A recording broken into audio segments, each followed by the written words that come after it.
Estamos en el libro de Juan, en el capítulo 14. El día de hoy estaremos analizando los versículos 15 al 31. Juan 14, 15 al 31. Y estamos viendo la serie Para que creáis del libro de Juan. El tema de hoy es Dios hará morada para con nosotros. ¿Ok? Dios hará morada con nosotros. Esta es la enseñanza número 58. No tengo todas las enseñanzas en hojas, pero tengo la mayoría. Así que si alguno quiere los anteriores, puede venir a mí y puede hablar conmigo y se le va a proveer uno.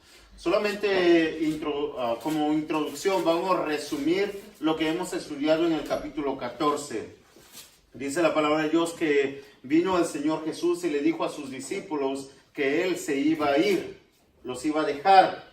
Pero después el Señor Jesús los comienza a consolar, les comienza a quitar sus temores, diciéndoles que no se iban a quedar solos, diciéndoles que la partida de Él es para Él preparar lugar para ellos.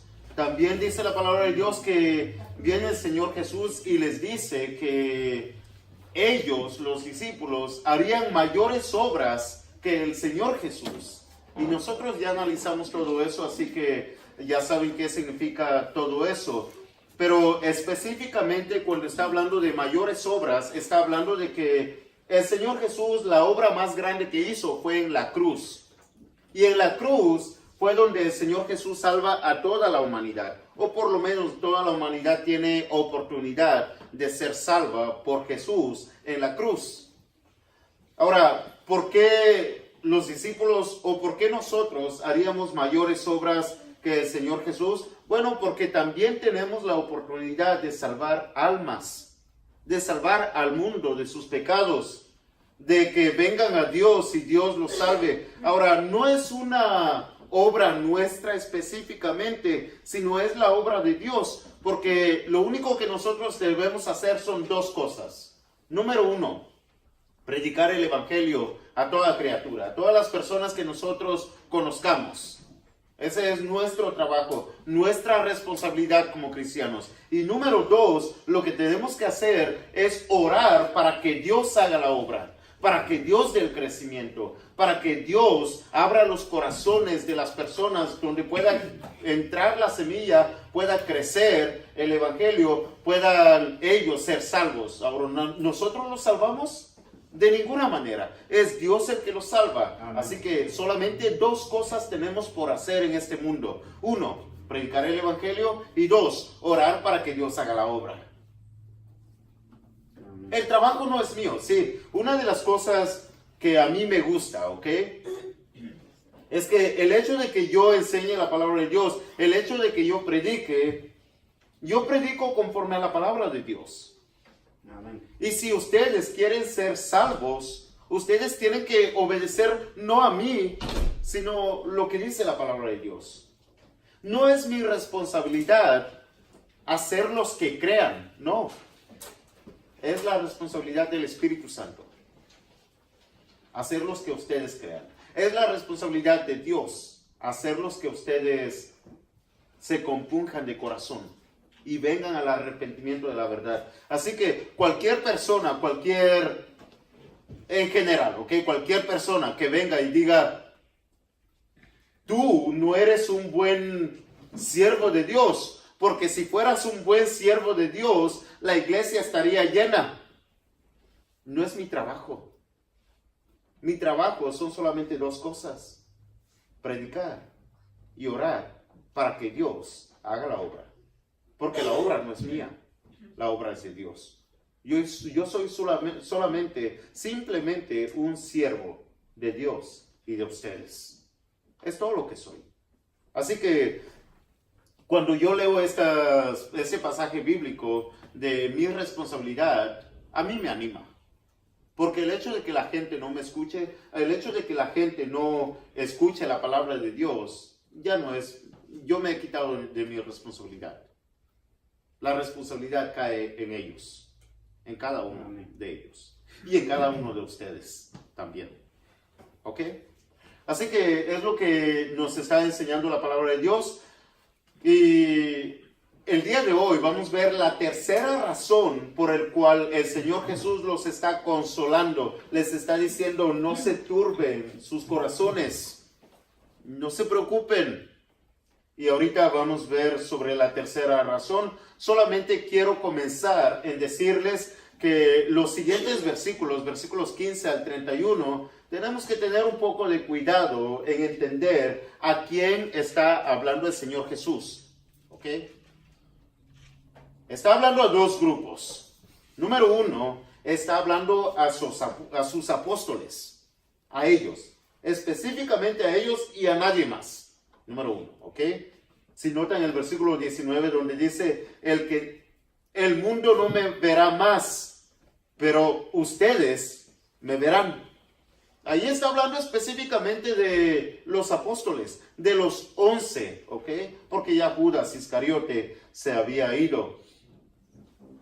Después, el grupo número 2 al que Jesús está hablando en este pasaje podemos ver el ejemplo en el versículo 21 donde dice, el que tiene mis mandamientos y los guarda, ese es el que me ama. Ahora, si ustedes notan, dice el que tiene, ¿ok?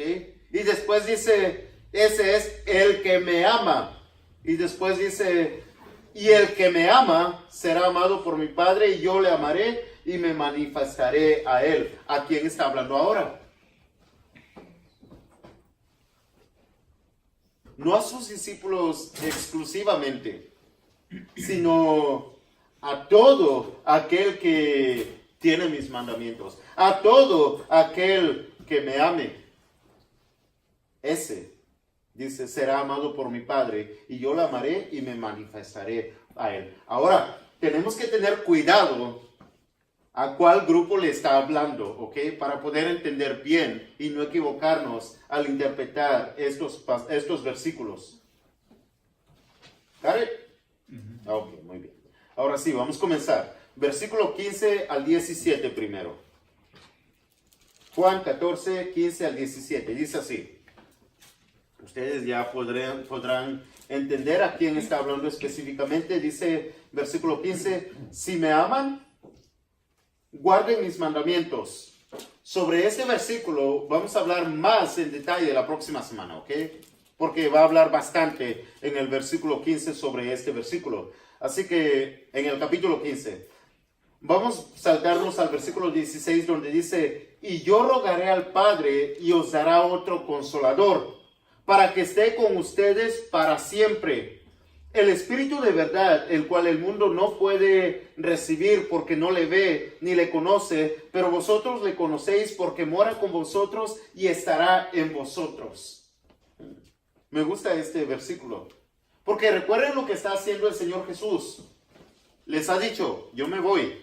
Y ellos se entristecieron, se turbaron, y después el Señor Jesús, la tercera razón para consolarlos, les dice, no se preocupen, yo rogaré al Padre y el Padre os dará otro consolador. Lo primero que debemos notar es esto.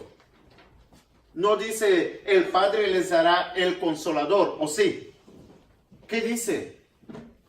El Padre les dará otro consolador. ¿Por qué dice otro?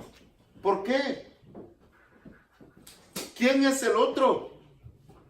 El Espíritu. Sí, está hablando del Espíritu, el otro consolador. ¿Y quién es el otro? Jesús. Jesús.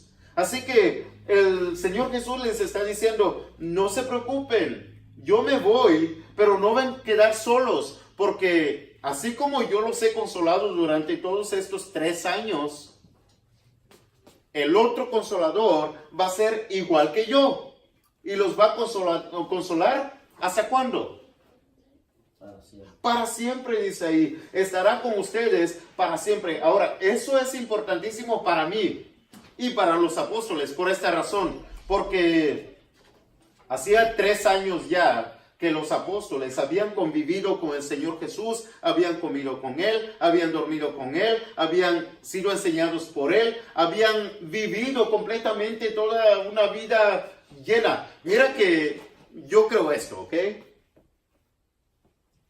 Una persona en toda su vida, dice la palabra de Dios que lo más robusto hasta 80 años, y que pueden vivir una persona hasta 120 años.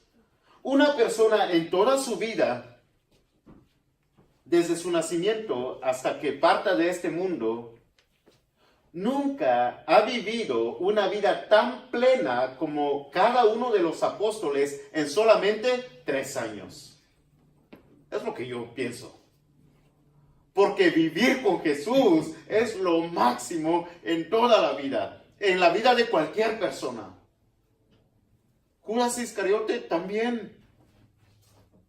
Pedro, Juan, Andrés, y cada uno de ellos, vivieron una vida máxima. Por eso en el momento que el Señor Jesús les dice, me voy, ellos dicen, no te vayas, ¿cómo nos vas a dejar? ¿Por qué?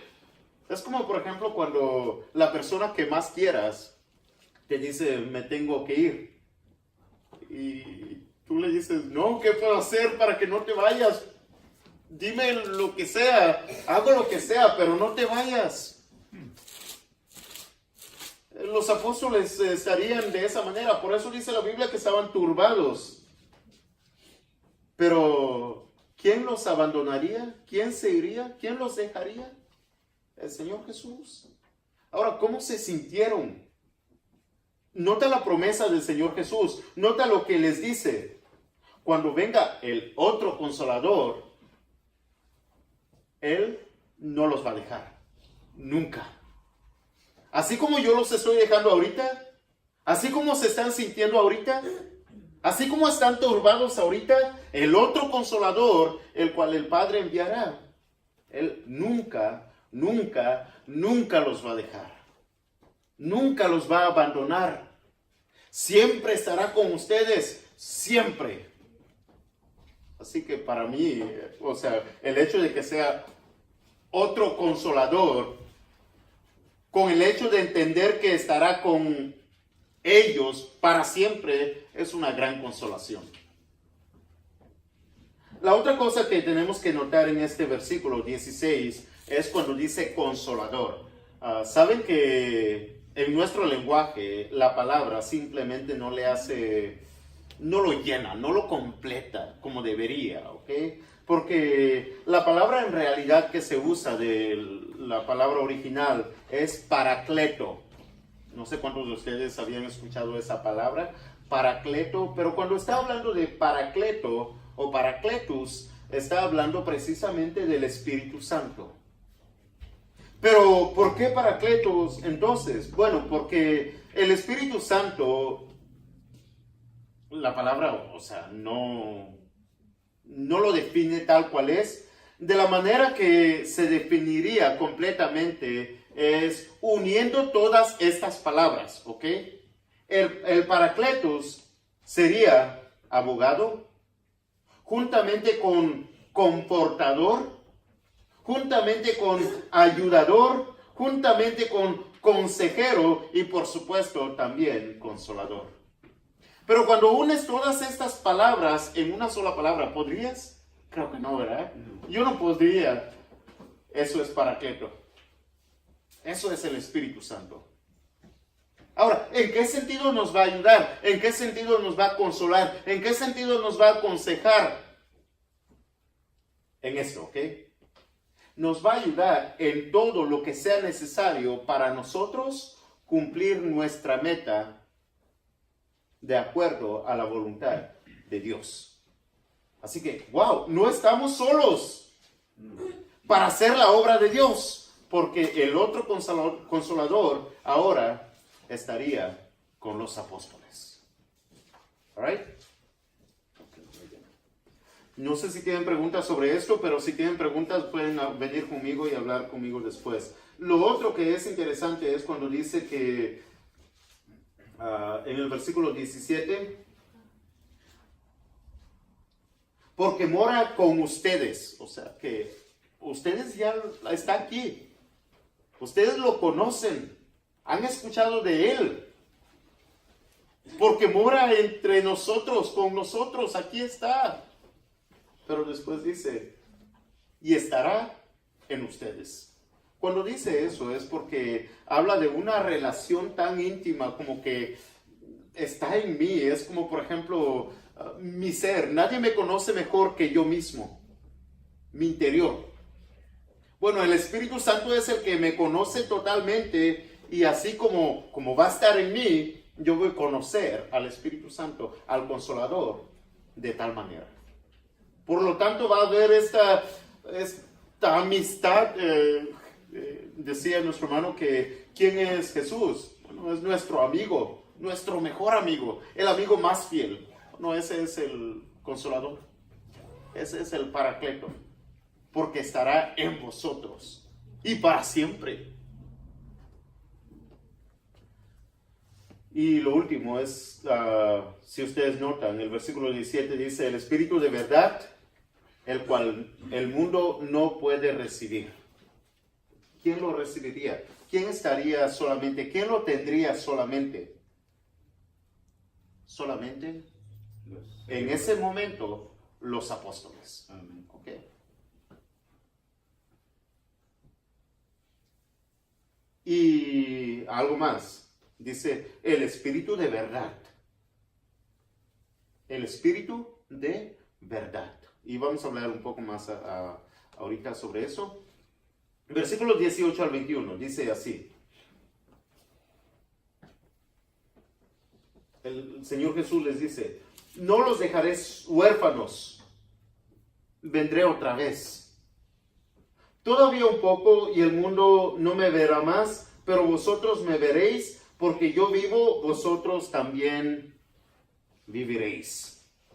Dice el Señor Jesús, ustedes me verán. ¿Cuándo? ¿Quiénes? Bueno, los apóstoles, los 11. ¿Cuándo le verán? Si ustedes bien recuerdan, el Señor Jesús tuvo que ir a la cruz, tuvo que morir, tuvo que ser sepultado, pero al tercer día resucitó. ¿Y con quién estuvo por 40 años? Solamente con los 11. En esos 40 años convivieron. Si en los últimos 3 años vivieron lo máximo, ¿cómo se sentirían primero? ¿Cómo se sentirían después de que ven al Señor Jesús colgado en la cruz y morir? ¿Cómo se sintieron?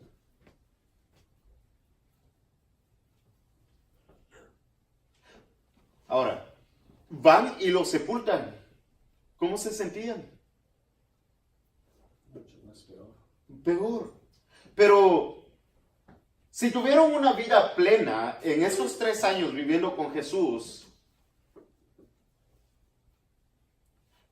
¿cómo se sentirían al ver a su Señor, al ver a Jesús levantado de entre los muertos y estar ahora con ellos otra vez? ¿Qué causaría en ellos? Wow, más fe, Más fe, más valor, ninguna duda. Señor, si en algún momento te negué, ahora te juro, te prometo que jamás te voy a negar. Porque ahora sé, estoy convencido quién eres realmente. Estaban convencidos como quiera por todos los poderes, por todos los milagros que el Señor Jesús hacía. Pero ahora, después de haberlo muerto, sepultado y resucitado, oye, yo lo veo de esa manera y nunca dudo. Doy mi vida por Jesús. Sí. Pues bueno, yo pienso que cuando murió Jesús, ciertamente Jesús hacía los milagros, ¿verdad? Levantar a los muertos de la sepultura y todo, ¿verdad? Pero a él, ¿quién lo iba a levantar? Esa es la preocupación, me imagino, que era de todos los que estaban presentes en ese momento. Claro. Porque en realidad el que hacía era él. El Todopoderoso está bajo tierra. ¿Y quién es el que iba a hacer por él? Claro, nadie. Y sus hermanos carnales no creyeron en él, pero cuando resucitó, entonces cuando creyeron. Sí, cierto. Y mucha gente no creía en él, por eso lo mataron, todos los judíos. Pero cuando resucitó, cambió la cosa. Así que por eso el Señor Jesús viene y dice, un poco me veré, el mundo no me verá más, pero ustedes me verán, porque yo vivo, vosotros también viviréis. 20. En aquel día vosotros conoceréis que yo estoy en mi Padre y vosotros en mí y yo en vosotros. El que tiene mis mandamientos y las guarda, ese es el que me ama, y el que me ama será amado por mi Padre y yo le amaré y me manifestaré a él. Las palabras del Señor Jesús son profundas. Cuando dice en el versículo 20, en aquel día, ¿a cuál día se está refiriendo? El día postrero. Bueno, específicamente el día que lo vieron ya resucitado. El día del Señor. Por eso dice, en aquel día vosotros conoceréis que yo estoy en mi Padre. En aquel día conocerán, sabrán quién soy realmente. Pero nota el 21. Si del 15 al 20 está hablando a sus apóstoles solamente, nota cómo cambia la audiencia en el versículo 21. El que tiene mis mandamientos y el que guarda mis mandamientos, ese es el que me ama. Y el que me ama, el Padre le va a amar. Y yo también le voy a amar. Y me manifestaré a él. ¿A quién ahora está hablando? No a los apóstoles.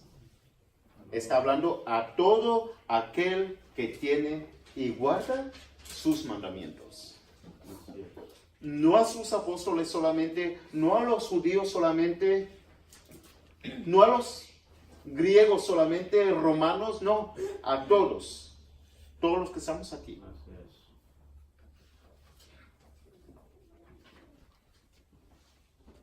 Lo único que debemos hacer para ser amados por Dios y para ser salvos, según el versículo 21, es tener y guardar sus mandamientos, o sea, obedecerle. Es lo único que debemos hacer.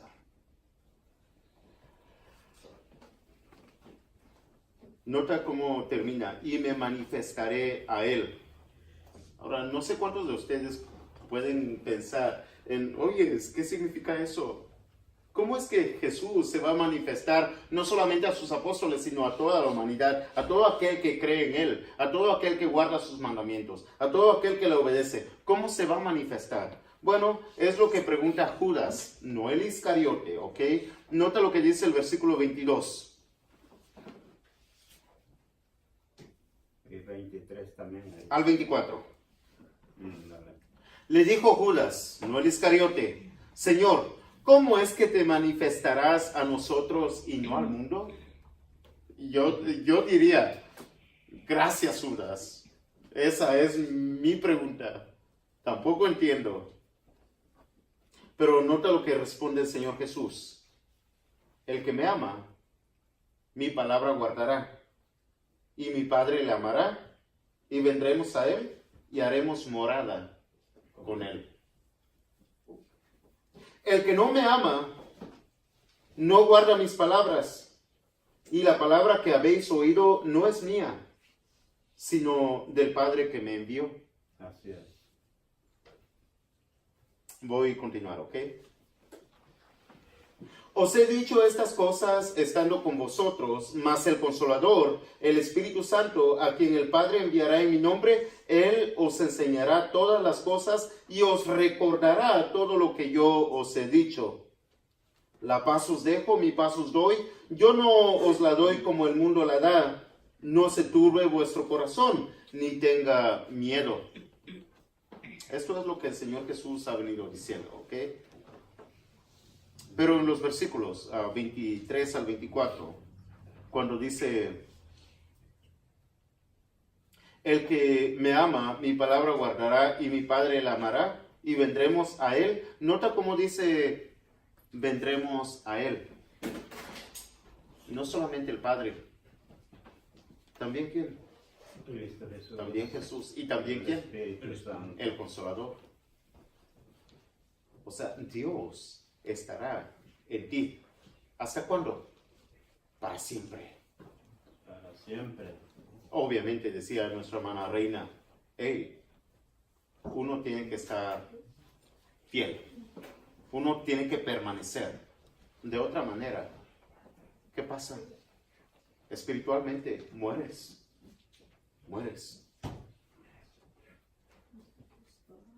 Y por eso dice, el que no me ama no guarda mis palabras, y la palabra que habéis oído no es mía, sino del Padre que me envió. Lo que pasa es que el pecado siempre ha hecho estorbo entre Dios y nosotros. Y por eso el Señor Jesús, desde el principio del capítulo 14, dice, es necesario que vaya a preparar lugar para que de esa manera ustedes puedan estar conmigo y yo en ustedes. Y ahora entendemos que el lugar que fue Cristo a preparar es precisamente en la cruz, porque sin eso no puede Dios morar en nosotros, ni nosotros en Él. Sin eso, nuestro cuerpo no puede ser el templo del Espíritu Santo. No puede el Espíritu Santo morar en nosotros. Era necesario que el Señor Jesús fuera a preparar lugar para nosotros, pero en la cruz.